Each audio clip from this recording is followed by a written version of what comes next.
E aí, meus queridos cinéfilos, tudo bem com vocês? Aqui quem fala é o João Pedro, estamos de volta aqui para mais um vídeo no canal do No Cinema com o João Pedro. E no vídeo de hoje eu venho aqui falar sobre um dos lançamentos mais aguardados de 2024, que já está em exibição exclusiva nos cinemas, que é Furiosa, uma saga Mad Max, co-escrito e dirigido pelo George Miller. Bom, para quem não sabe, Furiosa é um filme de ação, sendo o quinto filme da franquia Mad Max. Ele serve como prólogo de Mad Max Estrada da Fúria, que foi lançado em 2015, e a trama é ambientada em um cenário pós-apocalíptico, acompanhando a juventude da Furiosa, que aqui é interpretada pela Anya Taylor-Joy. Ela é uma garota que, na infância, ela foi raptada do seu lar, que é um local abundante em recursos, por uma gangue de motoqueiros liderada pelo Dementos, interpretado pelo Chris Hemsworth. E aí, numa jornada de conquista de territórios das terras isoladas, o Dementos entra em um conflito de poder com o Immortan Joe, que é o antagonista de Mad Max Estrada da Fúria. E nessa disputa de poder, a Furiosa aproveita a oportunidade para aprender o modo de vida do deserto e traçar o caminho de volta para casa. Bom, eu nem preciso dizer que eu estava com expectativas altíssimas para ver Furiosa, em especial pelo retorno da direção do George Miller, que continua sendo o único diretor da franquia Mad Max, o fato de ter sido um prólogo, né, uma expansão de Mad Max Estrada da Fúria, que para mim foi um dos filmes mais perfeitos da década passada, e também pelo fato de concentrar na Imperatriz Furiosa em si, que foi a personagem que mais se destacou nesse filme de 2015. E embora o filme sofra um pouco com várias similaridades à Estrada da Fúria, Furiosa funciona como uma ótima expansão do universo fictício do George Miller. E ele acaba contando com performances muito competentes do elenco e cenas de ação muito bem elaboradas para atingir esse objetivo. E assim como todas as resenhas, nós vamos por partes. Começando pelo roteiro. O roteiro aqui fica da autoria do George Miller e do Nicola Torres, que também fez o roteiro de Mad Max Estrada da Fúria. E uma das maiores jogadas que eles fazem aqui, e um dos maiores acertos do roteiro, é não exigir nenhum conhecimento prévio do espectador para compreender Furiosa. Isso faz com que o filme seja uma porta de entrada muito eficaz para esse universo fictício. E essa escolha, ela reflete em dois resultados simultâneos, né? Para os fãs iniciantes, é uma apresentação muito eficaz do universo que o George Miller criou lá em 79, e para os fãs veteranos é uma expansão da narrativa de Estrada da Fúria, onde se tornam explícitos aspectos e locais que só foram evidenciados nesse filme anterior. E ao contrário de Estrada da Fúria, Furiosa é um filme primordialmente expositivo, com as cenas de ação sendo basicamente pontilhadas entre momentos que são dominados pelo diálogo. Aqui a gente tem algumas coisas que são meio que inovadoras na franquia e fazem ela se destacar em meio aos outros filmes, que no caso são o ritmo menos frenético da trama. A gente tem aqui um ritmo muito bem calculado de 2 horas e meia de duração, e o George Miller consegue estruturar muito bem as cenas expositivas com a cena de ação de modo a não ficar cansativo para o espectador, e a gente tem uma maior dependência no diálogo, não pela personagem principal em si. A Furiosa em si é bem silenciosa, mas os outros personagens têm a função de ambientar o espectador nesse universo mais expandido agora, né? Tomando como base o universo de Estrada da Fúria. E além disso, essa exposição faz com que Furiosa seja um filme mais ambicioso em aspectos narrativos, né? Porque afinal aborda 15 anos da vida da sua protagonista. Não é tipo Estrada da Fúria, que é tipo um road movie, uma única perseguição do início ao fim. Não, aqui são 15 anos que são bem pontuados em 5 capítulos. Eu achei bem interessante essa estrutura de capítulos porque realmente dá um ar mais épico, mais grandioso para a narrativa.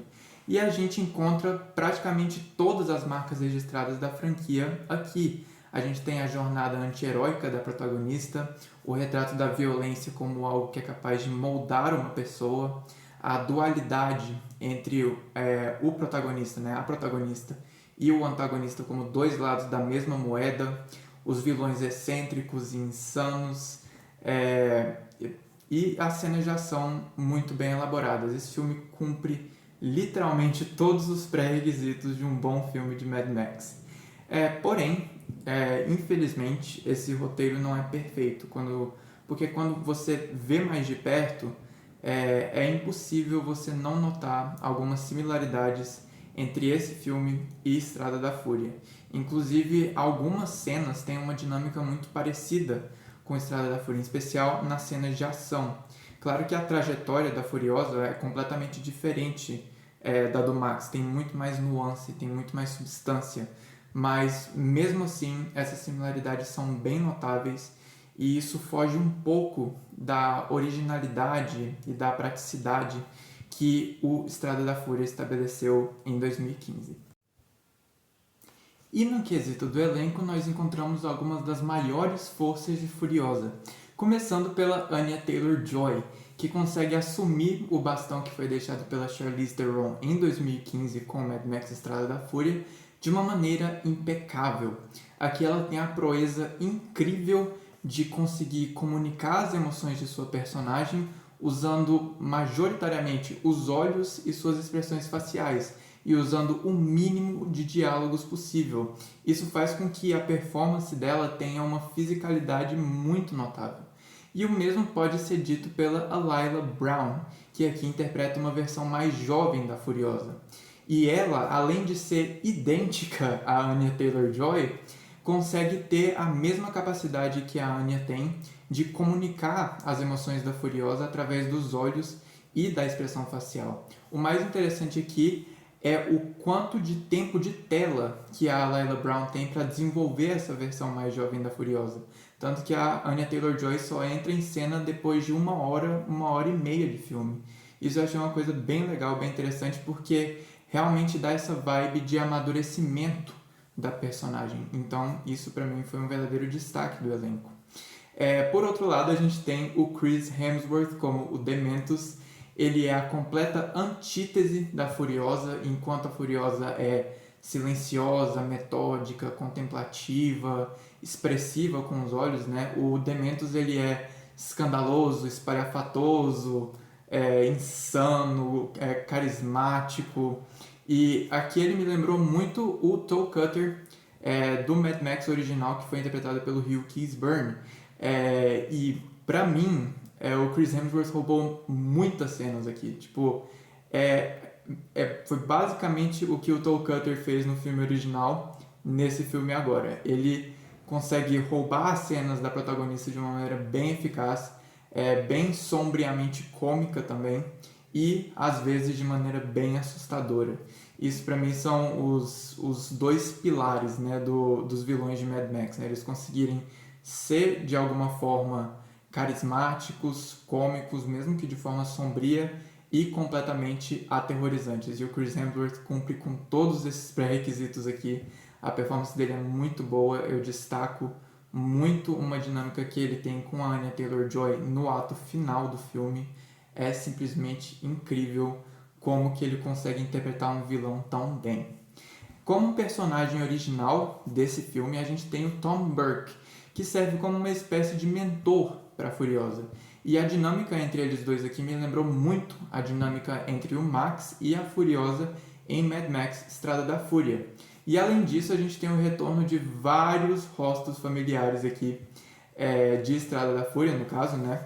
Como, por exemplo, o John Howard e o Lee Perry como os líderes das fazendas, né, dos complexos que suprem o estoque de gasolina e munição. A gente tem o Angus Sampson como o médico particular do Immortan Joe e o Nathan Jones como o filho brutamontes e intelectualmente limitado do Immortan Joe, né? Inclusive, a gente tem aqui uma performance... eu não vou falar performance póstuma porque não é o mesmo ator, mas a gente tem aqui o retorno da figura do Immortan Joe, que foi interpretado pelo Hugh Keays-Byrne em Mad Max Estrada da Fúria, porém o ator faleceu em 2020, antes das filmagens desse filme começarem. Então aqui ele é interpretado pelo Laci Home, se eu não me engano, esse é o nome dele. E ele consegue transmitir muito bem aquela aura de líder político que o Immortan Joe tem em Estrada da Fúria, né? Que o Hugh Keays-Byrne conseguiu fazer de forma perfeita em Mad Max Estrada da Fúria. E, nos aspectos técnicos, a equipe técnica de Furiosa consegue resgatar muito bem a identidade visual e sonora de Mad Max Estrada da Fúria. A gente começa aqui com uma direção de fotografia ótima do Dean Semler, que não só consegue remeter ao trabalho fantástico do John Seale em Estrada da Fúria, como também a outros filmes de ficção que têm essas ambientações mais desérticas, mais áridas. Por exemplo, algumas cenas aqui me lembraram muito do trabalho do Greg Fraser em Duna e Duna Parte 2. No quesito cenas de ação, a gente tem uma mistura bem uniforme aqui entre cenas de ação envolvendo veículos e não envolvendo veículos. E eu dou um destaque especial para cenas que não envolvem veículos, porque além das cenas de veículos lembrarem muito Estrada da Fúria, as cenas sem veículos adicionam uma tensão bem palpável na dinâmica da franquia, né? Graças a um uso muito bem calculado da montagem e do som.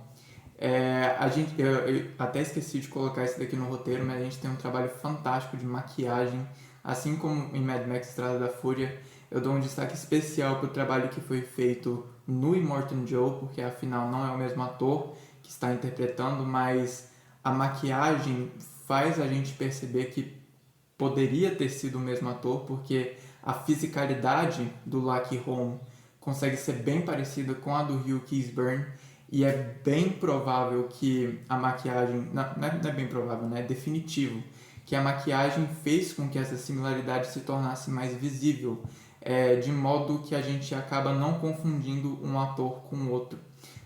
São dois visuais que ficaram bem parecidos, e isso é proeza total da equipe de maquiagem do filme. A trilha sonora instrumental fica de novo por conta do Junkie XL, e ele consegue novamente capturar aquela vibe primitiva, pós-apocalíptica e brutal da ambientação e dos personagens da trama, e ele faz isso majoritariamente através de percussão e orquestra. Porém, a gente tem aqui um ponto fraco, que são os efeitos visuais. Diferentemente de Estrada da Fúria, que foi bem mais contido em termos de narrativa e ambição, a gente tem aqui um uso bem extensivo de CGI. E algumas cenas usam CGI muito bem, porém outras não fazem uma boa execução dos efeitos e acaba resultando em algumas cenas que são visualmente feias, não tem outra palavra para descrever. E quando esse CGI é executado de uma maneira ruim, fica notável, sabe? Essa falha fica visível, e isso tira muito da originalidade e da praticidade que fizeram a Estrada da Fúria ser tão marcante. Tem uma cena específica aqui envolvendo animais de CGI que me lembrou de um dos piores usos de CGI no cinema contemporâneo, que foi em Cruella. Nossa, ficou uma coisa bem feia e era uma coisa que poderia ter sido evitada, sabe?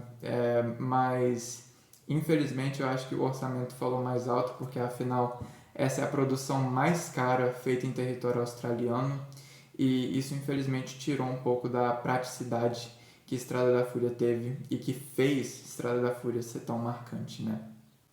Então, resumindo, mesmo que o filme sofra com várias similaridades ao antecessor e um uso desnecessário de CGI, Furiosa consegue expandir com sucesso o universo fictício do George Miller, servindo não só como uma porta de entrada para fãs iniciantes da franquia, como também um complemento para os fãs veteranos da franquia, em especial os fãs de Estrada da Fúria, já que acaba preenchendo todas as lacunas que Estrada da Fúria possa ter deixado no quesito narrativo. A gente tem aqui um roteiro bem ambicioso, atuações muito competentes do elenco e aspectos técnicos que conseguem resgatar aquela identidade visual e sonora de Estrada da Fúria. Então, tudo isso resulta num filme que, em sua grande maioria, consegue ser muito bem sucedido nos objetivos que ele quer ter. Bom, eu fecho essa resenha com uma nota 9 de 10. E se vocês gostaram desse conteúdo, não se esqueçam de curtir, comentar, compartilhar. E se vocês ainda não o fizeram, se inscrevam no canal, porque isso não só me ajuda muito, mas também ajuda vocês a não perderem nada do que está por vir. Bom, é isso, minha gente. Eu espero que vocês tenham gostado. Até a próxima. Falou!